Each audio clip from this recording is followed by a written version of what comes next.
Samantala, 2 araw matapos ang pamamaril sa kanyang bahay, nagpaunlak ng one-on-one interview si retired UP Professor Randy David. At ayon sa kanya, tila tinumbok daw ng mga salarin ang mismong kinauupuan niya. Saksi si Cedric Castillo.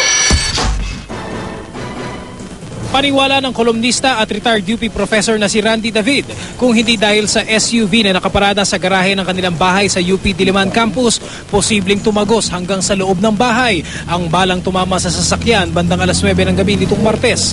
Ayon sa kolumnista, kung pagbabasehan daw ang trajectory ng bala, patungo raw ito sa direksyon sa loob kung saan siya nakaupo at nagbabasa sa mga sandaling naganap ang pagpapaputok. Ang mas nakapangingilabot pa raw nito, malapit lang sa kanya ang kinaroroonan ng isa niyang apo na nanonood naman ng TV ng mga sandaling yun. Siyempre, hindi naman ako bayanin, no? So nag-dive ako at nag-problema dahil kumalansing at sabi ko malapit dito. At expose kami, kikita mo yung screen lang yan. Dahil wala raw alam na banta sa kanyang buhay, nung unay ayaw raw ni David na maniwalang siya ang target ng pamamaril.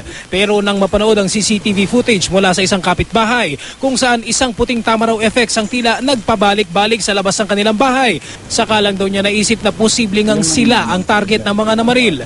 Pero palaisipan pa rin daw kung sino ang posibleng bumaril sa kanya. Dahil sa halos 2 dekada ng pagsusulat ay wala umano siyang personal na pinatamaan sa mga kolum. Binalikan pa nga raw ni David ang mga isinulat lalo sa nakaraang 6 na buwan, pero puro social issues daw ang kanyang tinalakay sa kolum. Hindi ko maubos maisip talaga na merong magtatangka na manakit sa amin dahil wala naman akong alam na kaaway. Wala naman akong alam na merong personal na galit sa akin. Wala akong nalalamang taong naggalit ng gusto sa akin o nagpadala ng anumang liham na death threat. Sa gitna ng lahat ng ito, tinanggihan daw ni David ang alok sa kanya na security personnel na poposte sa palibot ng kanyang bahay. Marami sa ating mga kababayan ang napipilitang gumawa ng hindi tama. Sa pangmatagalan kailangan hanapan ng lunas yan. Hindi yung pangmadaliang lunas ng mag-hire ka ng security guard. Ako si Cedric Castillo, ang inyong saksi.